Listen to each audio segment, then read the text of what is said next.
Okay, we're here at Grandma's house, Sonya Cotter, September 25th, 2010, and we're about to conduct an interview with her, talk about her life.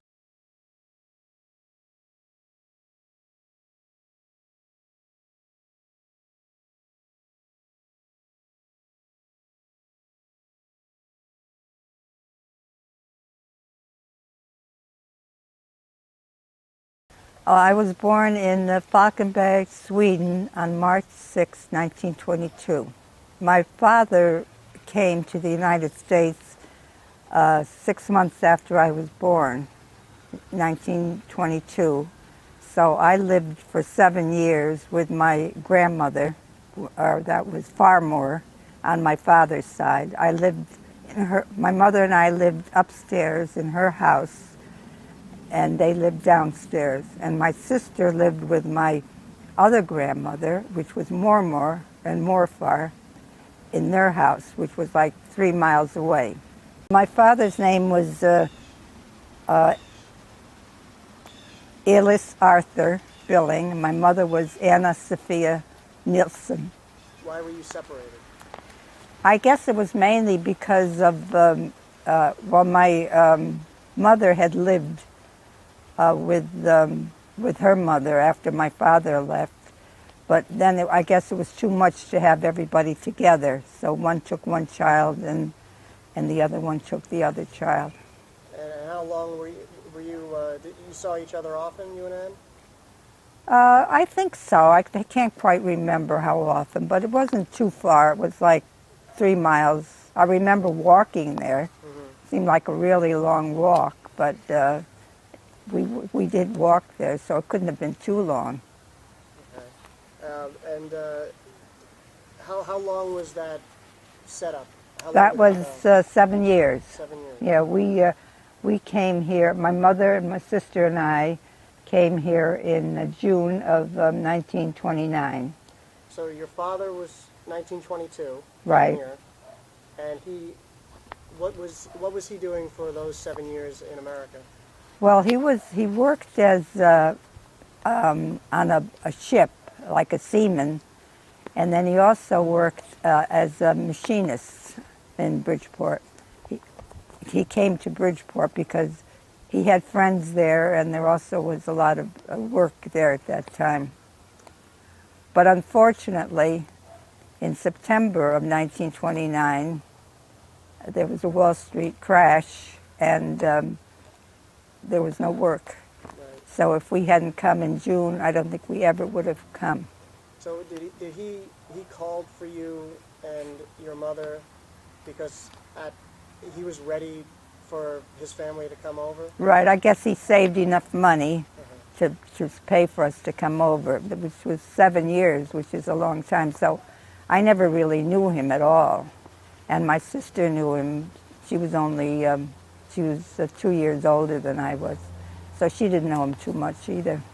I remember living with my grandmother and my father's brothers and sisters. There were quite a few of them, and they all lived in the house. He was the oldest, and he was the only one married, and they all were younger than him. What are their names?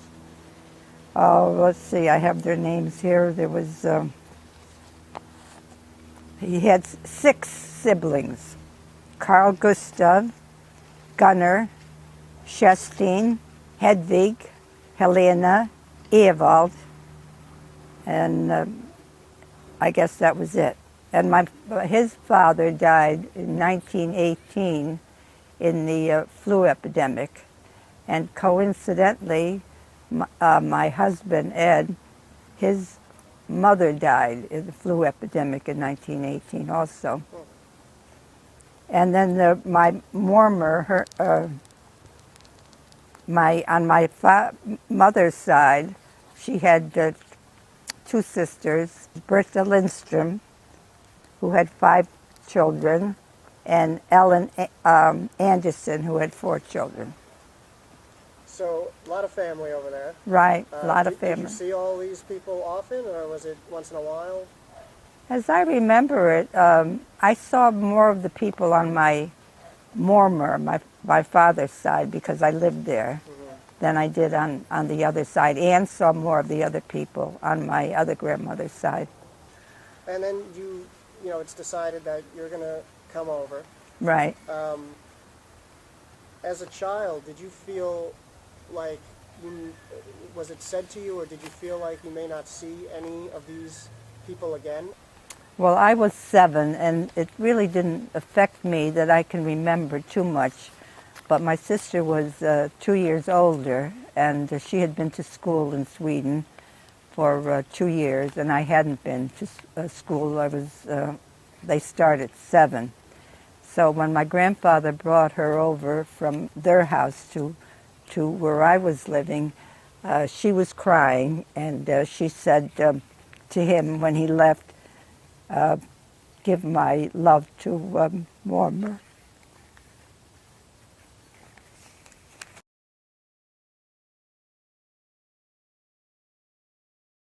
So your mother, your sister, and you get on a ship. Yeah. What do you remember about that? Well, I remember that we had a good time, and, going in the dining room, and I remember when the sea was rough, the dishes sliding on the tables, and they had rails around them so they wouldn't fall off. And I don't know how we traveled, but it seemed to me we had a pretty good time, and we ate in the dining room, and Did you all share one room together, or do you remember? I don't remember really, but I imagine we did. We shared one, and the name of the ship was Kungsholm. Where did you depart from? From Göteborg, Okay. or Gothenburg they call it, but it's Göteborg. Do you remember how long the trip took? I think it took about 10 days. And where did you arrive? In New York at Ellis Island. So you were processed there, and then what happened next? Well, my father was there to meet us, and then we, after going through immigration, getting physicals and all that, then we, as I remember it, we went into New York and saw all the big buildings and subways and all that, and I think we took a train from New York into Bridgeport. So initially seeing New York, did that just seem like a different world, or? I don't know whether it's the age or what, Yeah. but I knew it was different, but I just accepted it. Okay. Do you remember at all seeing your father? How strange was that, or was it? No, because I didn't know him. Right. He was just another person. Right. So immediately up to Bridgeport, and this was in June. Right. What do you remember about those first few months? Obviously, you only spoke Swedish. Yes. Well, when we first came, my father had some good friends, Axel and Britta Larson, and they lived on the same street where he had gotten a flat on the second floor at 833 Brewster Street in Bridgeport, and they lived just a couple of doors down. And she had helped him get the place ready with the furniture and getting it all set for when we came. And her name was Britta Larson, and she became a very good friend of my mother's. And one funny thing that happened was my grandmother, my Mormor and Morfar, had a goat. And when she met Britta Larson, my sister said, "My grandmother has a goat named Britta," which made kind of a big laugh for everybody. So, how quickly did you pick up English? Well, I think I picked it up fairly fast because... Did your father speak English? I guess he did, yeah. But we didn't, well, like we came in June and I started school in September, and I don't remember having any problem with the language. I can't remember struggling or anything, and I was always a very good student. I always had first and second honors in grade school, and eventually I just picked up English, and then my mother went to evening school and she learned English, and I guess my father knew English, so we didn't speak too much Swedish in the home, which we wanted to, but in a way it was bad because I forgot a lot.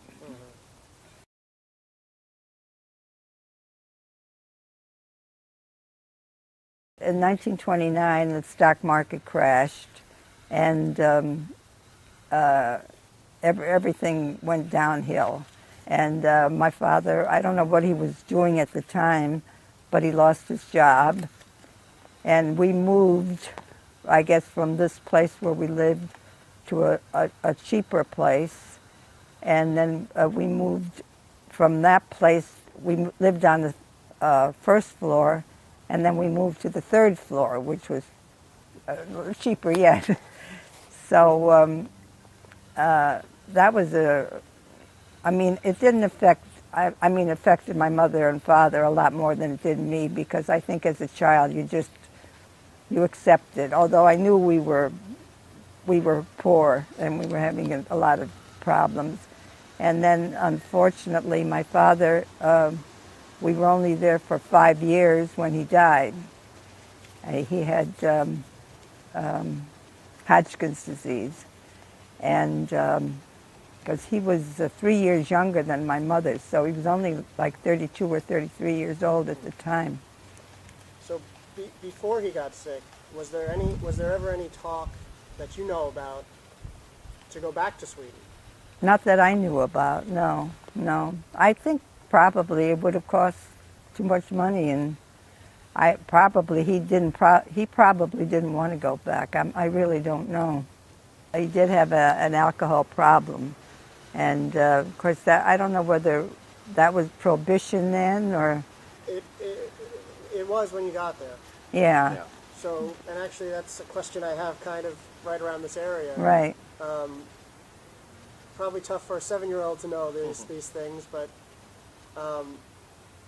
you said that he had a problem with alcohol. Yeah, he drank quite a bit. Do you remember like the situation? Like, did you have to go to people's homes for that, or was he in?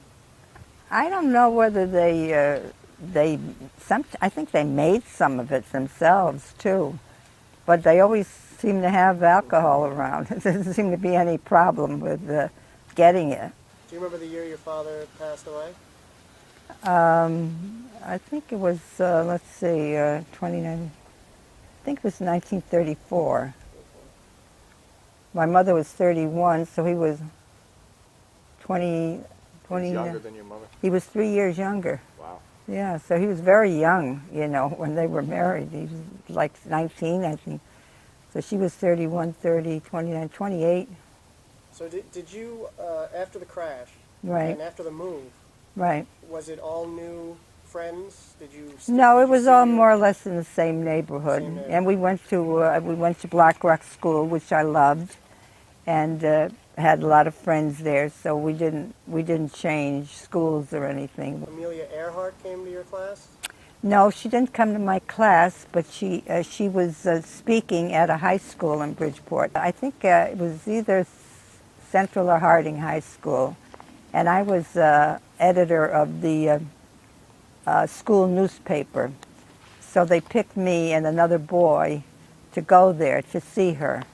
And I don't know, we went on the bus and we went there somehow. We didn't have a car or anything. The two of us went alone. We were like 13 years old or 12 years old or something. And we saw her.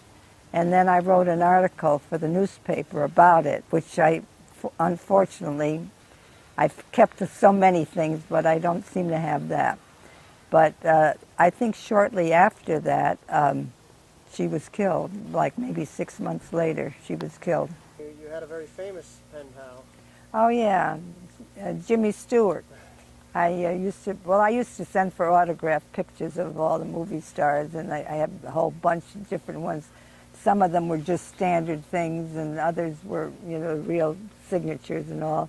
But Jimmy Stewart used to write, that was before he became really well known, but he'd write little notes and say he was going to be on Lux Radio Theater at a certain time, and watch him then, and then I'd write him back, and then he'd write, the reason I was pretty sure it was him writing was that there were mistakes. It wasn't like, sometimes it was typed, but it was, there were mistakes in the typing, and then he signed his name, Jimmy Stewart. So that went on for quite a few years. I always liked Jimmy Stewart. So what did you do for entertainment? Well, we had a lot of fun. We, had friends, and we played games. You went to movies, right? Went to the movie, went to the Black Rock Theater. How much was the movies back then? I think 10 cents. And then we'd go to the movies on a Saturday, and they'd have a double feature. And we'd stay for the double feature, and then they'd start again, and we'd stay again. Did they give the raffles and prizes too at that time? Well, not at the early part, but later on they did. They gave dishes away, and you'd go every week, and you get another dish for the set. And I don't know whether they gave anything besides dishes, but I remember them giving dishes. Did you have a radio? We didn't even have a radio, no. I remember when we lived in on the third floor in this other house, the woman on the second floor had a radio. And we would go down the stairs and sit on the stairs and listen to her radio. Outside the door? Yeah. But eventually, at that time we didn't even have a radio. Never mind a telephone or anything else. Do you remember when your first telephone was? Well, that was after after my mother got married again, and then we moved again, and then we got a telephone. And then this was when she married Emil? Emil, yeah. So that was... She married him in 1935. And he was 14 years older than her, and he had been married twice before. And then they had children? No. They did not have children? They didn't have any children, no. But he was very good to us, and he had quite a temper, and he was a little hard to get along with, but he was very good to us, and he was good to her, too. You have relatives in Washington? Right. Oh, that would be... That's Emil's son. That was... another woman. Oh, prior. Right, yeah. Well, Bob was... Actually, he was my stepfather's illegitimate son. And when he was born, he was in New Haven, little home for little wanderers, I think they called it. And I knew nothing about him at all, absolutely nothing. And then when he came, I can't remember what year it was that he came. 1980s? Yeah, I think so. I have the thing, he wrote the story of his life, really, and I have the dates and everything in that, but I can't remember. He didn't really care about his parents. He was adopted by a minister and his wife, and they lived in Boston, I think, for a while, and then they moved out to Washington State. And he didn't care about finding his real parents until he got older. Then he wondered where he got his long legs and his big hands, and then he started to look, and he was like a detective. He came here and went to the funeral parlor where he was buried from, and the funeral director was a good friend of mine, and so he, told him where I was. He told him it was a Monday, and he said I was bowling that day with his wife. And so when I came home from bowling that day, there was Bob sitting in the car in front of the house. And he said he was looking for somebody that was a blood relative, actually. And, of course, we weren't blood relatives. So he said, you don't know me, but I think I'm related to you. And that was how we met him. He's a great guy, and he looks just like my stepfather. Do you remember anything specifically about the atmosphere of just the town in the Depression? Was it visibly different? Well, not to me. I probably was a lot different, but I knew we didn't have much money, and it was a struggle. And then especially after my father died, and I don't know, we got help from neighbors and different people, and I think my mother did went out and did housework. And children, I don't think realized what was going on. We just sort of accepted it. My stepfather, did own a home in Black Rock before he met my mother, and he lost that in the Depression.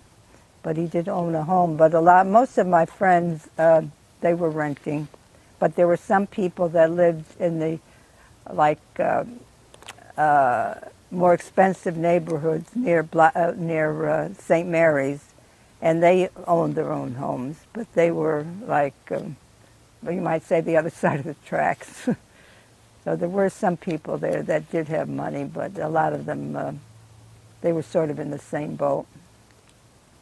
FDR.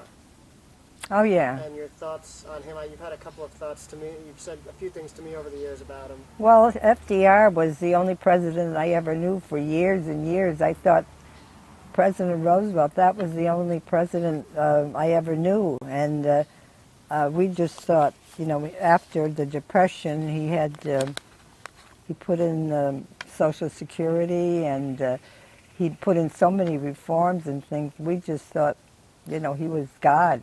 He was so wonderful that, and then of course he was elected so many times. I guess he was serving his 4th term, and after that they changed it so they could only serve 2.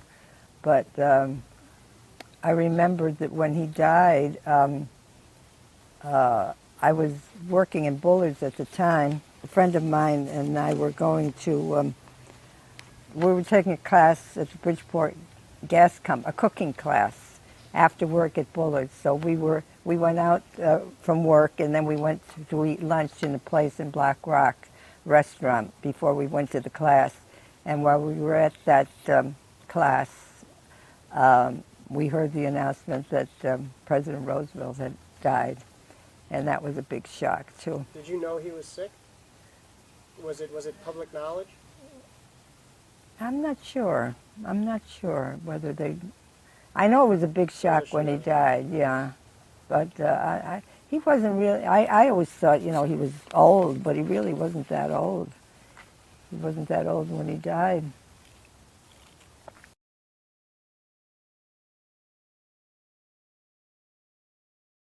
Well, when the war started, it was 1941, and that's when I graduated from high school. But before that, in the 30s, I don't remember too much about it until war was declared in December of 41. And I had just, let's see, I guess I had gotten out of high school that year in September, and then the war started in December. And I had quite a few pen pals in Europe. I had a girl in Norway and a girl in Scotland and a girl in Germany, and about four different ones that I wrote to on a regular basis. That's from grade school.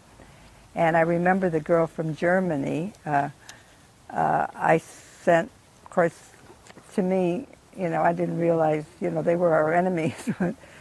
I remember sending her a care package. This was during the war, actually. And then she got married later on, and her husband was killed in the war a week before the war ended.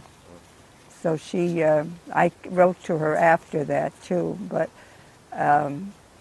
she didn't seem to be in too good health. She was going to the North Sea for spas and things like that, and she never married again.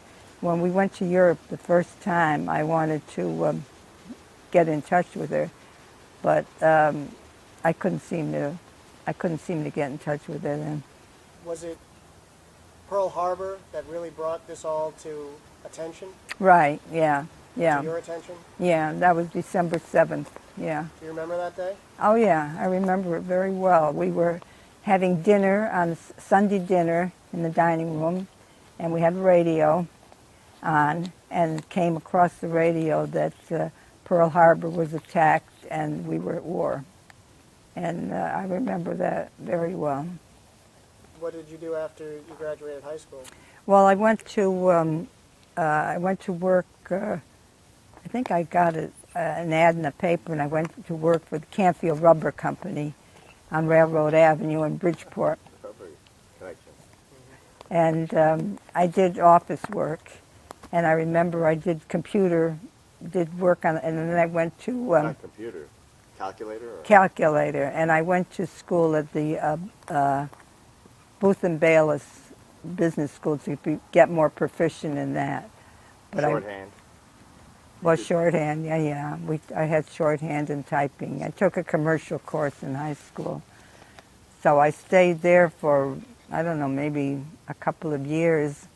And then my father worked for the Bullet Company. He was actually, he fixed their machines, so he traveled quite a few places to fix their Bullet machines, and he got me a job, talked to his boss, and got me a job in Bullet, which was a great place to work during the war, because they gave bonuses, and you got a bonus for being on time, you got a bonus for this, and... Didn't Dad work there too in Bullets at some point? Yeah, he worked there too. Everybody worked in Did Bullets. Ann work at Bullets? No, she never worked there. Was it around this time that you met Grandpa Ed? Actually, it was after the war was over that I met him. He was in the service. Well, he worked for Bullards, and then he went into the service, and then he came out in February of 1946, and I met him then, when he came out, at the Ritz Ballroom, which was quite a place to go for. Tell us about that. Ritz Ballroom in where? In Bridgeport, Black Rock, actually. That was a place where everybody went. They had dances. They had all the big bands there, Glenn Miller, Tommy Dorsey, and then during the week they had other smaller bands. And I had been there. I didn't go as much as some people did, but this friend of mine, she and her girlfriend went all the time. And this one, I don't know whether it was a Saturday night, her girlfriend couldn't go. So she asked me if I would go.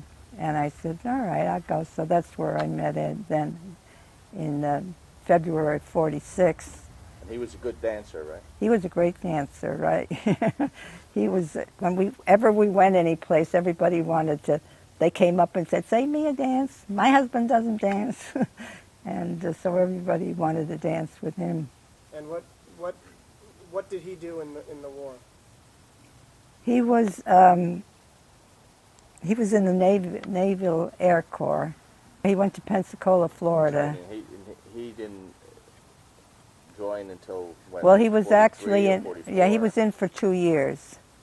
He kept getting deferments from working in the defense plant. So he kept getting deferments, but then finally, I guess he said, "Oh, I'm not going to get any. I'm going to volunteer."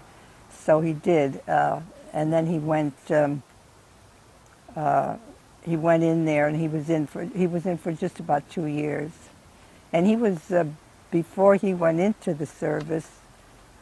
He was married, so he was married, I think, for 5 years, but when he was in the service, his wife was cheating on him, so he got a divorce in Florida, and she tried to come back and all that, but he would have nothing to do with her. He knew her from high school, actually.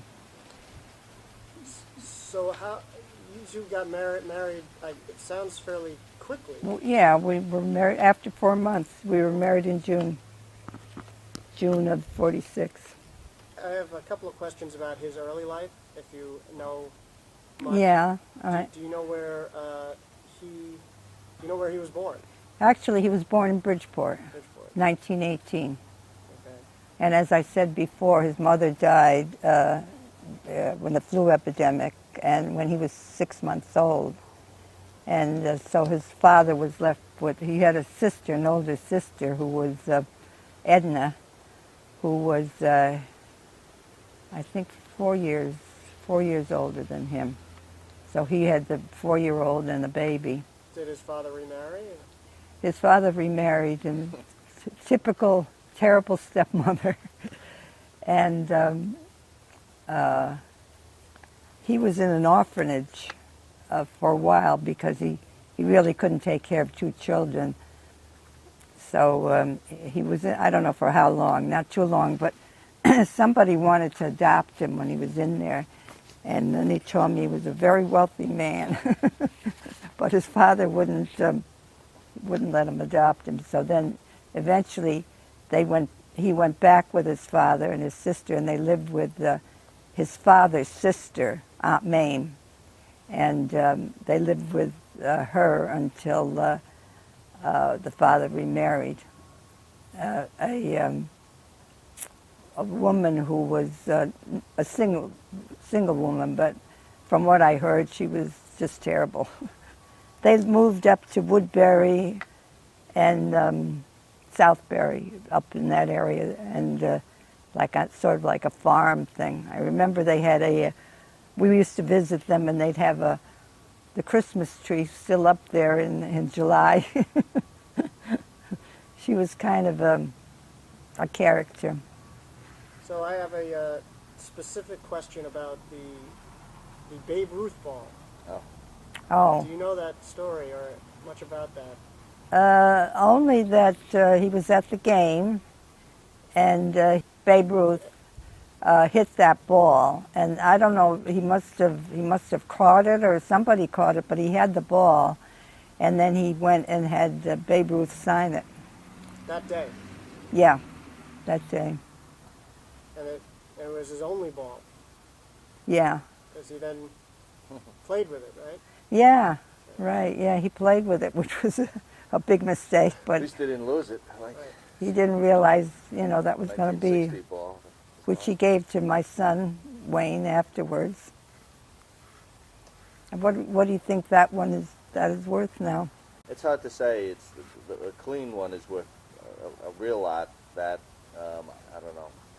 Yeah, because he did play with 3,000 it. to 5,000. I don't know. Yeah. Well, we didn't have a big wedding. We went off and got married, and I don't know why, but that's what we did. We got married in New Haven, United Church. There was 2 friends there too, right? Yeah, Eleanor and Ed Norton. They were our best man, and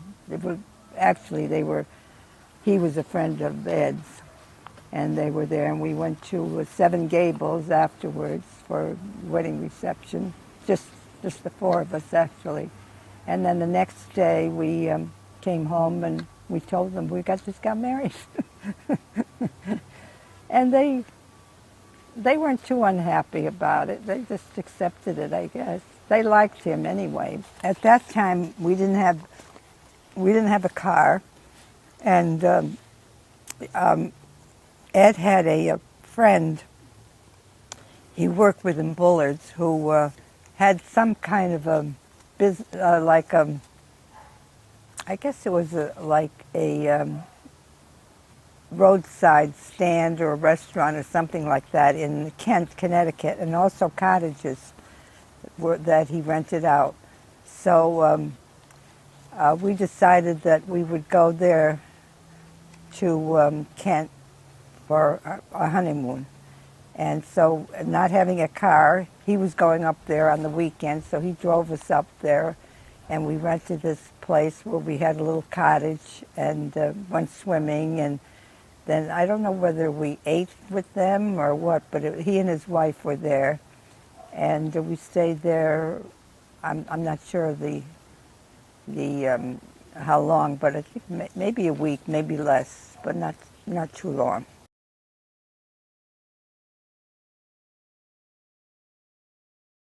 We lived on, I think it's East Washington Avenue. It was used to be Governor Hurley. He lived there.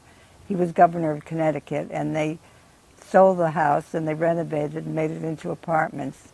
And we lived in a one-room apartment on the third floor, which was really very nice. Then I got a job at the Family Service Society, which was a social agency that catered to people that were in trouble, and they had social workers working there. And I did the typing for all the case histories and all that.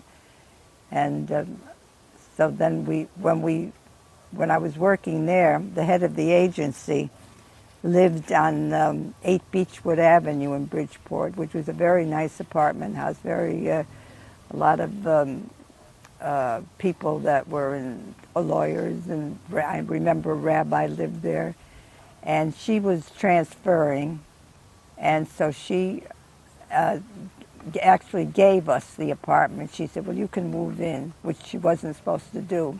It's a 3-room apartment on the Beechwood Avenue. I remember they had a dumbwaiter there, and we had a living room, a kitchen, a kitchen, and a bedroom.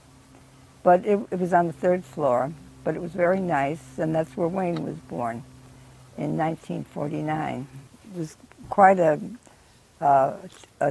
hullabaloo about that, because the rents were very hard to get then, and people were, getting bonuses for getting rents and everything. And then we had moved in there without the people that owned the building even knew about it. We were there, and so they were pretty upset about it, that she had rented to us without telling them. But we were there, so they didn't kick us out. We stayed there. And we also did another thing which they didn't like. After a while, we both loved animals, and we got a cat, which we weren't supposed to do either. And we used to have the fire escape outside the building, and we'd let the cat run down 3 flights down the fire escape, and then he'd come back up again.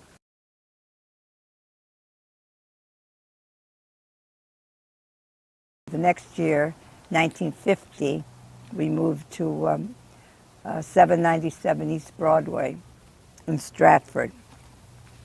That was a house that a friend of Ed's sister, owned that house, and she got that. It was a first floor rent on an old house, which used to be a schoolhouse, and they had made it into a 3-family house. We lived on the first floor. Very, very nice place. Still there? Yeah, big rooms, big living room, dining room, fireplace, big old-fashioned kitchen, 3 bedrooms, and that's where Diane was born in 1952. How long did you live there? We lived there until we moved. Again, we had cats and dogs, and we got a dog. Inky, yeah. And the landlord didn't like the idea that we got a dog. And I remember Ed saying to him, he said, Mr. Plum, you should be thinking about going to heaven, not worrying about my dog, getting rid of my dog. The woman upstairs used to walk her dog down his street, Elm Street there, which was a very nice street in Stratford. And I guess her dog did some poop on his lawn, and he came and he threw it on our front porch, which was, she was on the 2nd floor and we were on the 1st floor. But that wasn't our dog, actually. It was her dog. So, but he was a pretty well-known person. Yeah, Louis, I don't know if that was Louis Nizer or something. It's Norman something. Norman, yeah. He wrote How to Avoid Probate, yeah. So another story a half story that I hear from this time from time to time must have occurred at this house is when Dad, Wayne, had an issue with his legs. Yes, he was, really sick, and I don't know how old he was at the time, maybe 3 or maybe 4. Maybe a little older. Yeah. Well, anyway, he was really sick, and then we called the doctor, and that was the time when they were having polio. That was, they didn't have the shots or anything yet, and people were getting polio. So the doctor came, and he thought he had polio, and he brought him. He went by ambulance to. I guess I went with him because I remember every time they turned a corner or something, he would scream. He was in such pain, and then he went into the hospital, and I think they tested him, and I think they said he had it, but I think they made a mistake because, he got over it, and nothing ever happened. Did they keep him there, or did they just send him right No, home? he was there for a while, but then he got over it, and it was incidentally that doctor that took him to the hospital and diagnosed him with polio died of polio.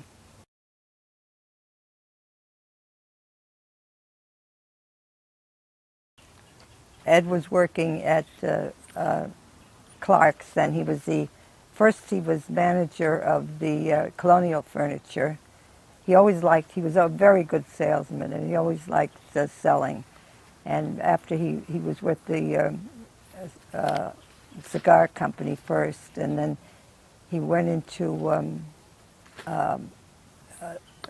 the Colonial Furniture, which was a furniture store. And the manager, or the owner there, Mr. Hamburger, he liked him a lot. And after Colonial went out of business, then he went into Clark's as a buyer. And he traveled down to North Carolina and Chicago and different places to buy furniture for Clark's. And he stayed there for a good many years until he retired. I think it was when he was working selling cigars that he used to go to these different stores and sell them cigars. And while he was doing that, he met this man who owned a store, and his name was Schnee, and he had a son, and so he went into business with this Charlie Schnee, who was younger than he was, and they bought this place in Milford restaurant, and it was Merwin's Shore House at that time, been there for many years, and then they bought it. They had a restaurant, a permit restaurant. They had bands and dancing on Saturday night, and they had 9 rooms upstairs that we rented out, and I used to go there and change the sheets, bring them home, wash them, bring them back. And I remember Wayne and Diane used to come with me at that time while we did that. And so we owned that for, actually, after a few years, Charlie Schnee went out, and so we owned it on our own. And we owned the business and the building. And one time we had somebody was in the room upstairs and fired a shot through a wall. And, we had really nice customers. They named it Chetty's Shore House because Charlie was the other man and Eddie. So we named it Chetty's. And we also named our dog Chetty. And then we had a really bad fire there one year. And the whole place upstairs was practically, somebody was smoking in bed, and the whole place went up. And then we had to have that all renovated. And of course we had insurance, but not enough. And so we stayed there. Really, we did a good business, but by the time you paid everybody with the the orchestra we had and liquor license and always worrying about underage drinking and all that. We really, or I really, I don't know, Ed used to work at Clark's, and then he'd go there after he finished working. So he was working at Clark's until 5 o'clock. He went there and worked until 1 o'clock. The television was just coming in, and he bought this small TV, which was like $1,000, but it was like maybe 10 inches or something. Then they put this bubble on it, like that enlarged it. They put it over it and enlarged it, and then it was quite a novelty. And he had it in the bar, and then people would come in the bar and drink at the bar and then watch television. How long did you own it for? Either partnered or outright? Must have been 10 years. I'm not quite sure the dates, but And of the but it was you actor know, Bob Crane used to play drums there. yeah. Bob Crane would come in there and play drums. From Hogan's Heroes. Right. Well, it was in Walnut Beach. That's part of Milford, and right by the water. I think we were about 50 feet from the water, actually, and You know the street? Any street names? Harrison Avenue. I think that was the name of the street that they were on, and now it's all. And that, originally, Walnut Beach was like a summer place where they had a lot of stands, and they had these games where they, threw balls and took chances and gun things, all along that road. And we were off that road. But originally that was what Walnut Beach was. And now that's completely gone, and they're all condominiums there now. Originally they were supposed to make that a state park. That was the idea, that where the restaurant was, that was going to be a state park, and they did buy it. The state did buy it, and originally they didn't give us enough money. Then finally we did sell it for, I don't think we made an awful lot on it, but we were happy to be out of it.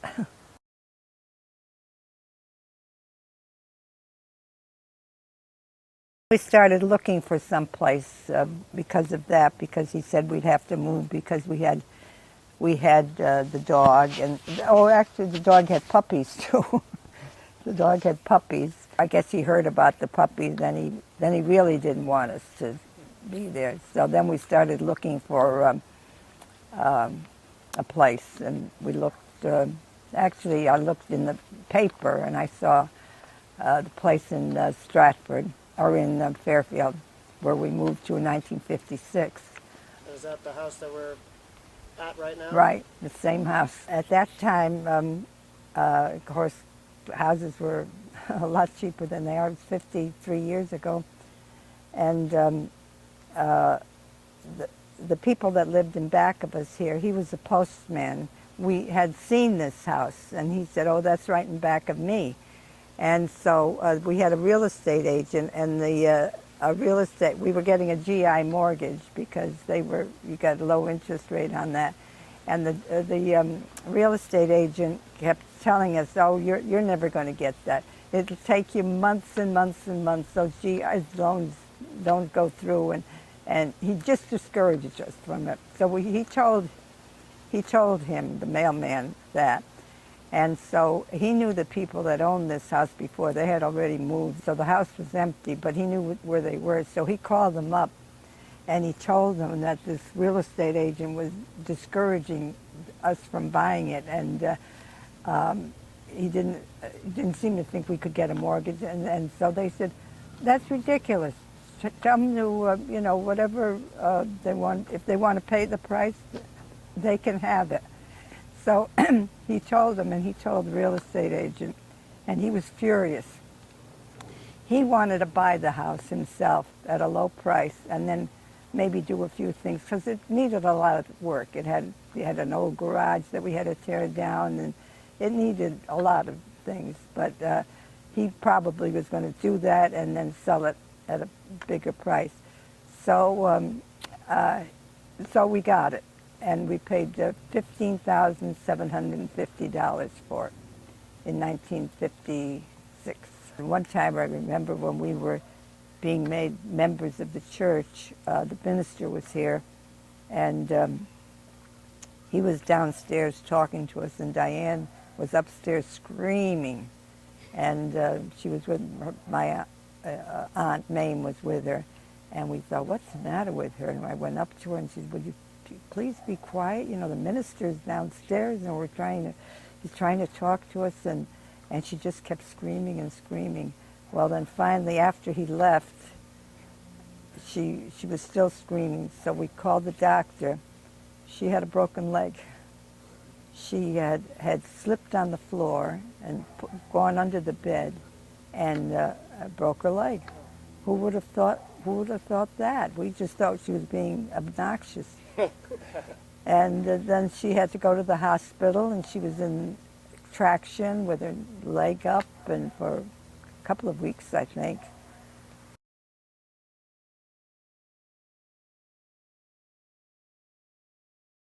I was working for Housatonic Land and Title, which was an insurance place and real estate. I worked there for when Wayne was. We had Ed's aunt living with us then, his father's sister. She was living with us at that time, so I could work there. I worked there. I didn't work there full time. I worked there part-time, and it was in Stratford Center, and I used to walk to work. And he was he was very big in the state Senate. He was like the next one in line after the head of the state Senate. He was the next one, and he was a Republican. Of course, Ed and I were both Democrats. So she said, well, you know, doesn't look very good that he's in politics and, you know, way up there, and that you're a Democrat. So she said, why don't you register as a Republican? So I said, all right, I'll register as a Republican, which I did. What? But I never voted as a Republican. But I thought, well, to make her happy. His wife worked in the office too, and he worked there. Then after we moved here, then I was working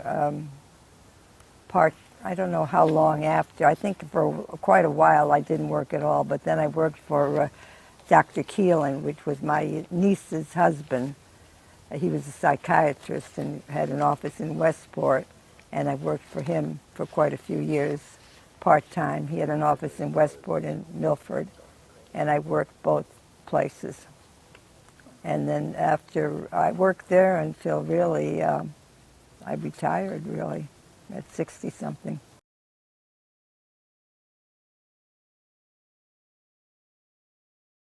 Your parents had Anna, or Anne, and yourself. Right. So, can you tell us about Anne's life? Well, Anne was 2 years older than I was, and they had no children. They were married. She was married after I was, but I think in the same year, but or maybe the next year. She married Bill Marcus.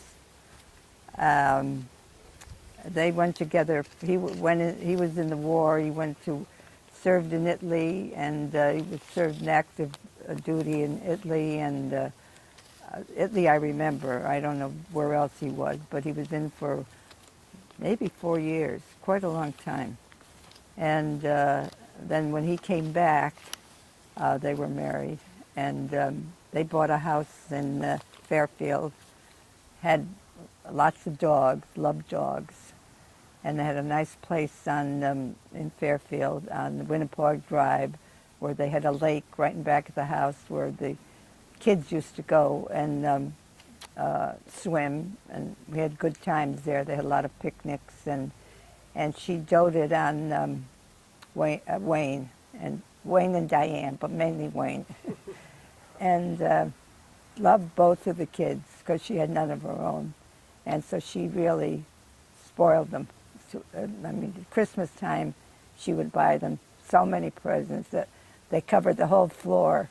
She came at Christmas time with 2 big bags of presents, and by the time she got through, the whole floor was covered with presents. And she really loved them both. He died, I can't remember the year now, but she was a widow for quite a few years. On the other side, Ed's had one sister, and she was married to Dave Sears, and he owned 2 drugstores. He was a pharmacist. He owned 2 drugstores. One was in Stratford, and one was in Milford. And they had one daughter, Joan Sears, and they had a very nice house on Housatonic Drive in Stratford, in Milford, Devon. And I remember when we were first married, Ed and I would go over there every Sunday and have dinner.